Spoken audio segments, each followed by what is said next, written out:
आज का विषय है सामाजिक सर्वेक्षण मतलब सोशल सर्वे। ये सर्वे जो है एक ऐसी पद्धति है जिसे हम आम भाषा में भी सुनते आते हैं कि सरकारी सर्वे, प्राइवेट संस्थाएं सर्वे करवाती हैं। समय समय पर आर्थिक समीक्षा के लिए सर्वे होते हैं। आर्थिक, सामाजिक, राजनीतिक विभिन्न क्षेत्रों में विभिन्न सामाजिक समस्याओं और परियोजनाओं के संबंध में उनके जो निष्कर्ष हैं या किसी चीज़ के कारण परिणाम को जानने के लिए समय समय पर जो सर्वे किए जाते हैं, फिर उनसे जो सर्वे किए जाते हैं और ये तथ्यात्मक सूचनाएं प्राप्त होती हैं, उनका प्रयोग विभिन्न अनुसंधानकर्ता अपने शोध कार्य के दौरान करते हैं। एक एग्ज़ाम्पल है, उदाहरण के लिए जैसे हमें अभी लेटेस्ट ही है कि कोरोना महामारी के दौरान बेरोज़गारी की स्थिति का अध्ययन करना है। तो अब इसके लिए ये एक प्राकल्पना बनाई है कि कोरोना महामारी ने बेरोज़गारी को बढ़ाया है। अब इस प्राकल्पना को हमें सिद्ध करना है, तो इससे संबंधित आंकड़े हमें समाज के अंदर प्राप्त करने होंगे। तो एक क्षेत्र विशेष का चुनाव करेंगे। अब कोरोना ने विस्तृत क्षेत्र को प्रभावित किया है, बहुत बड़े क्षेत्र को। अब इसके लिए हम एक एक व्यक्ति से संपर्क करके प्राइवेट साक्षात्कार या फिर कोई और प्रविधि से सूचनाएं प्राप्त करेंगे तो बहुत ही अधिक समय लगेगा और धन खर्च भी होगा। तो इसके लिए अध्ययनकर्ता क्या है, एक क्षेत्र विशेष का चुनाव कर लेता है। उस क्षेत्र के लोगों से मिलकर पर्सनली साक्षात्कार करके उनसे सूचनाओं का तथ्यों को प्राप्त करते हैं।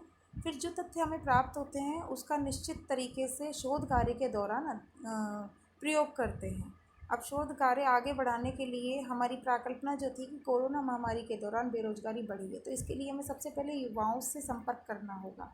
अब युवाओं से संपर्क हम कहाँ कहाँ कर सकते हैं, शैक्षणिक संस्थाओं में या फिर किसी कोचिंग सेंटर्स में या फिर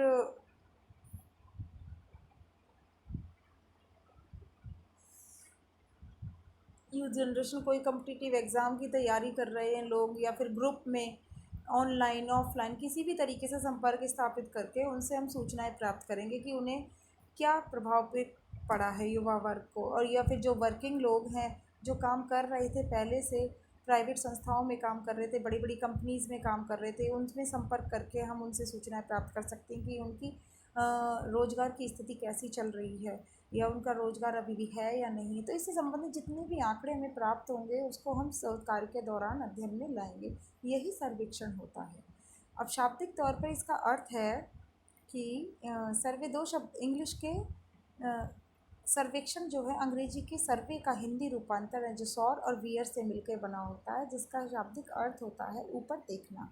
यानी अध्ययनकर्ता जो है एक क्षेत्र विशेष में जाकर विभिन्न लोगों से संपर्क स्थापित करता है। उसमें संपर्क के दौरान विभिन्न माध्यम जैसे साक्षात्कार, प्रश्नावली, अनुसूची या किसी अवलोकन, किसी भी प्रविधि के माध्यम से तथ्यों का संकलन करने का प्रयास करता है।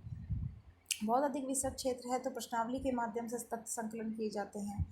विस्तृत क्षेत्र थोड़ा कम है तो व्यक्तिगत साक्षात्कार के माध्यम से भी विभिन्न विद्वान जन या फिर स्पेशलिस्ट लोगों के साथ संपर्क स्थापित करके हम तथ्यों को प्राप्त कर सकते हैं। तो यही सर्वे का कार्य होता है। यानी ये एक ऐसी पद्धति है, एक ऐसी विधि है जिसके माध्यम से हम एक क्षेत्र विशेष में प्राथमिक तथ्यों को एकत्र कर सकते हैं, और इसके लिए शोधकर्ता को घटना स्थल पर जाकर या फिर अप्रत्यक्ष रूप से या प्रत्यक्ष रूप से तथ्यों का संकलन प्रथम बार करता है। इसलिए तथ्य संकलन की प्राथमिक विधि है। इस संदर्भ में एक अमेरिका में एक जर्नल प्रकाशित होता है, 1972 से प्रकाशित होता आ रहा है, जो अमेरिकी समाज के लोगों की चिंता, अनुभव, दृष्टिकोण का ऐतिहासिक रिकॉर्ड रखता है। और 1972 से ही अमेरिकी समाज के सामाजिक परिवर्तन की निगरानी कर रहा है।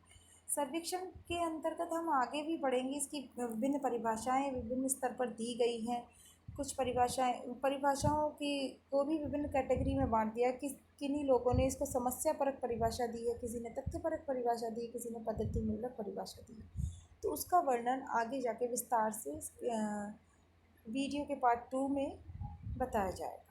धन्यवाद।